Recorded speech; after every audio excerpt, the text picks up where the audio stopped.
Welcome back. Ladies and gentlemen, only a few days ago, and particularly from the 5th to the 8th of August, we witnessed, the whole world were witnessing the Israeli aggression on the Gaza Strip, on the Palestinian-occupied territories, and the arrest of many civilians, and including some of the leaders of Islamic Jihad. The chaotic situation or the violence ended with 49 killed, 49 Palestinians, of course, including scores of children.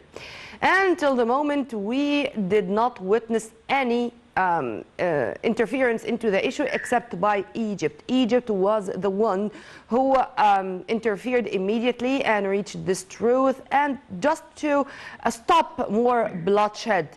Well, what's going on, and if this is going to continue till when? Only yesterday, a 58-year-old Palestinian who was just coming out from the mosque after praying dawn, he was shot dead by an Israeli soldier. Well, to shed more light on what's going on, we are very much delighted to have with us a phone professor, Dr. Hassan Wagih, professor of international relations and political science, and also he is our political analyst. Thank you very much for being with us, sir, and have a very good afternoon first. You too have a very good afternoon too. Sir, from time to time, the whole world witnesses, a number of, let's say, crises. What's going on in Syria with the civil war, the humanitarian catastrophe in Yemen, Myanmar, and the junta coup there. But it seems that the Palestinian cause is going to remain the biggest tragedy the whole world have. And it seems also that still we have not learned the lesson that if there is no peace in the Middle East, there is no peace in the whole world. If you agree with me on that, sir, and if you please elaborate. Yes, of course, there should be peace, or else the whole world will suffer when it comes to the Middle East, of course, and when it comes to the Palestinian problems, which is not supposed to remain unsolved. So, despite the fact that many international powers, including the United States of America, Russians, and everyone, is for the international laws and for the two states in Palestine, with Jerusalem, the capital of a Palestinian state, East Jerusalem. Despite the fact of this oral rhetoric, there are no concrete moves on the ground to realize this. And this is part of what's happening in the world.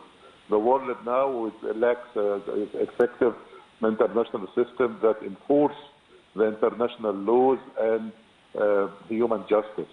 But when it comes to Egypt, Egypt's role is very known for everyone.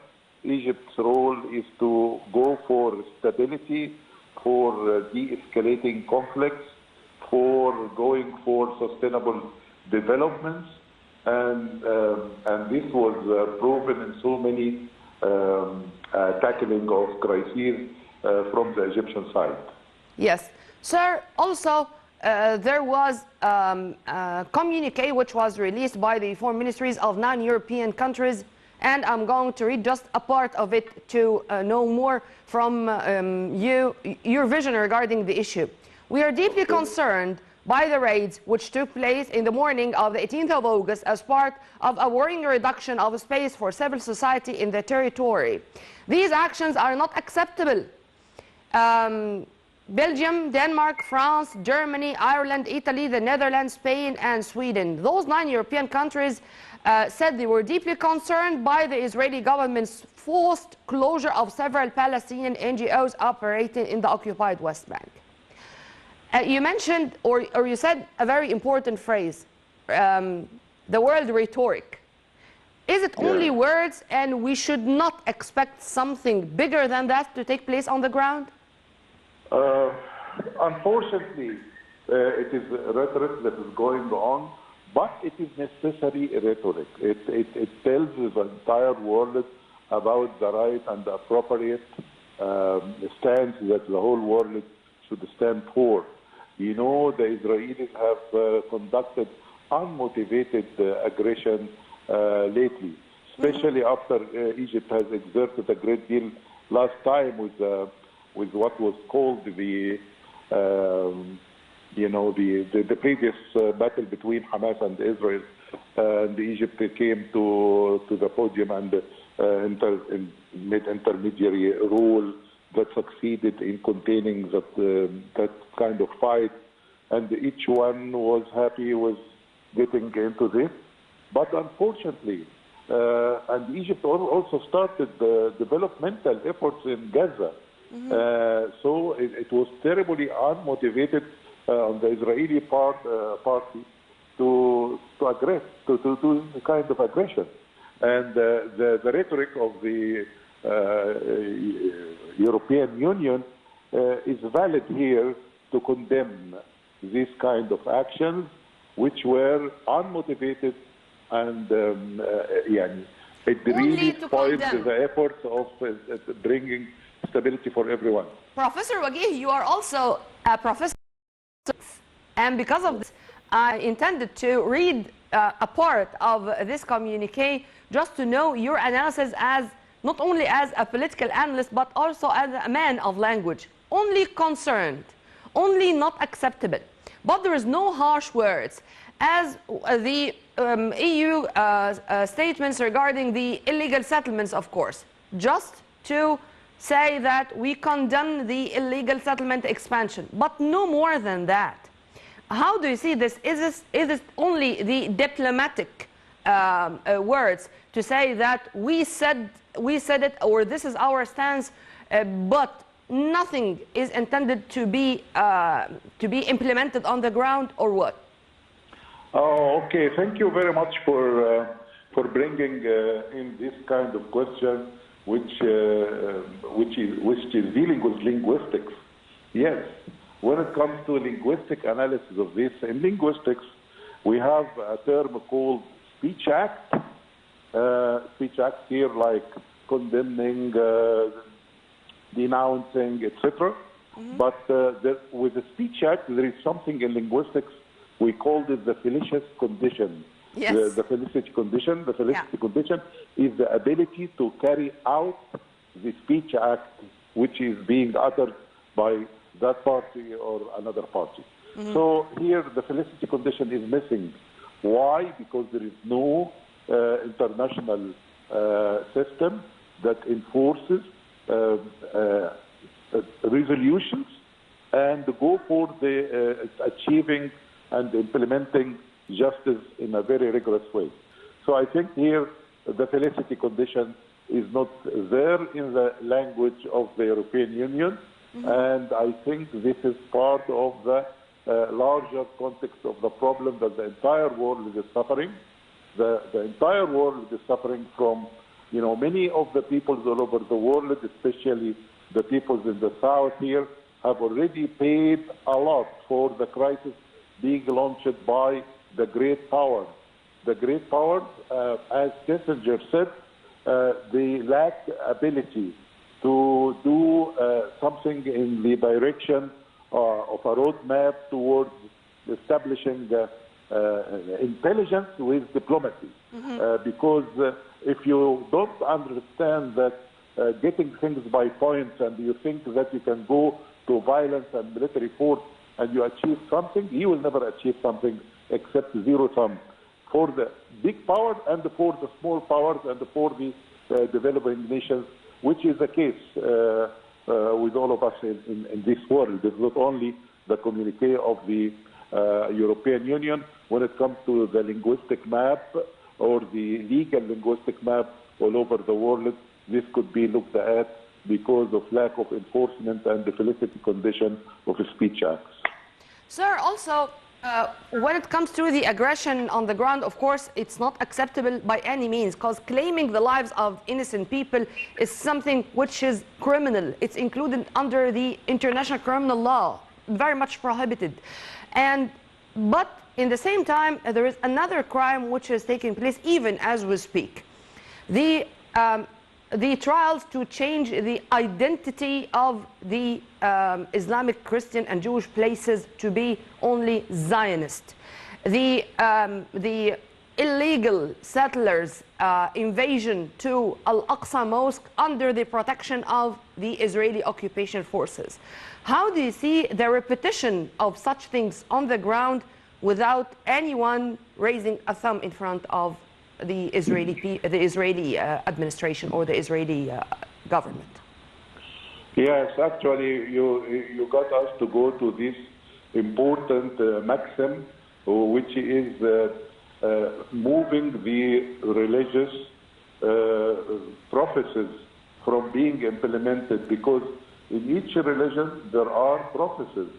But the good thing is to have this as a convention, as a sort of belief, but to carry out this is terrible. When it comes to Christian Zionism and implementing its map to demolish Al-Aqsa Mosque, and this would bring the second coming of Jesus Christ, I think I have given a talk at Georgetown University a long time ago about this kind of extremism, and many of the audience says that they disagree with that as a human being. So one wonders when Joe Biden came and said, I am a Zionist before anything. We have to separate between Zionism and Jewish people.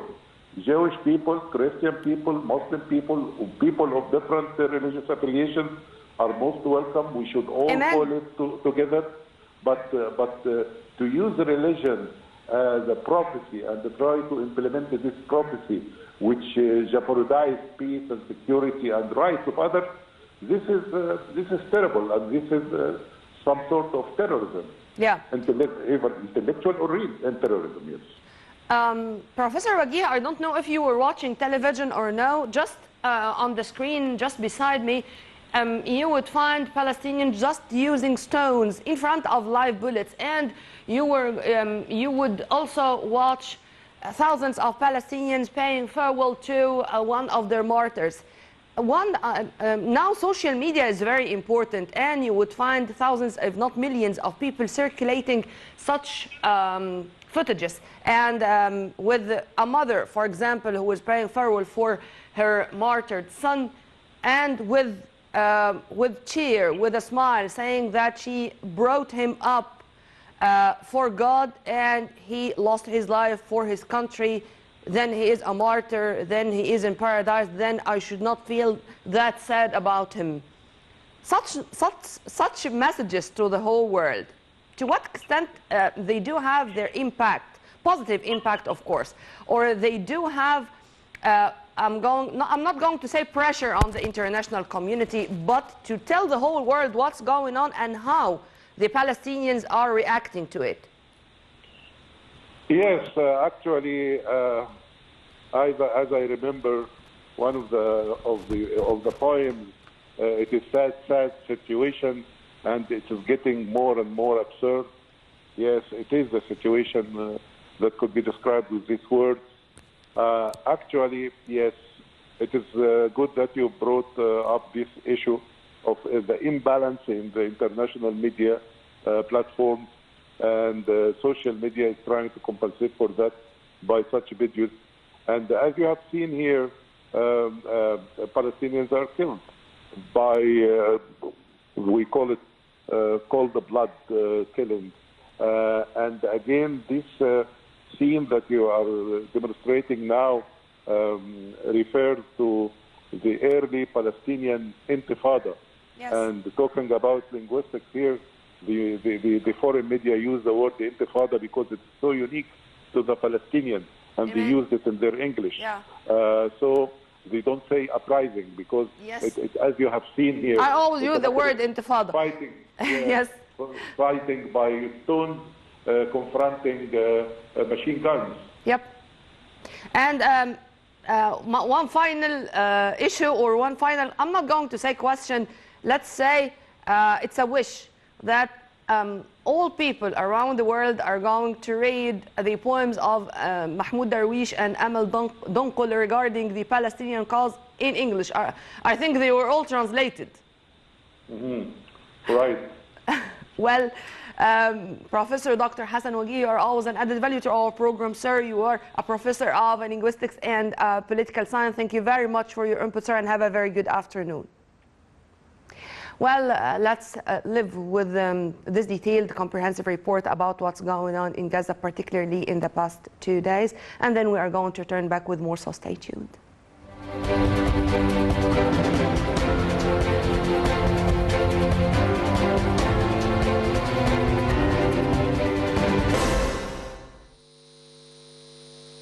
More than a week since Israeli airstrikes smashed into a Gaza Strip, Israeli occupation forces continue to escalate the tension.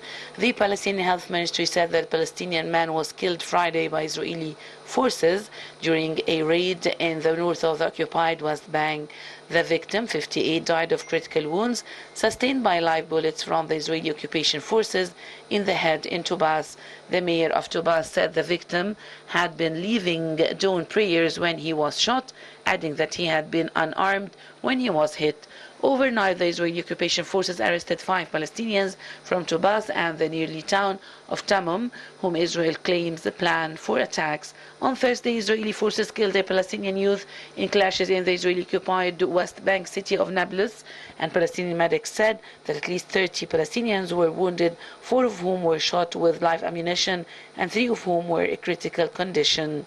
Earlier this month, Israeli jets pounded the blockaded Gaza Strip, in which Israel said was a preemptive attack to prevent an imminent threat. At least 49 people were killed in Gaza, including children, and hundreds more were wounded during 56 hours of fighting.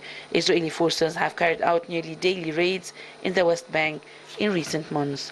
In another development, the U.S. State Department spokesperson Ned Price said the U.S. expressing concern over the closures of Palestinian non-governmental organizations. Price said Washington contacted Israeli forces, including at high levels, for more information. She added that Israel has said it will provide additional information to the United States on the basis for the closure of Palestinian non-governmental organizations on Thursday. The announcement was made after security forces raided the offices of 7 groups in the Israeli-occupied West Bank. The United Nations condemned the closures and said there was no credible evidence to support the Israeli accusations.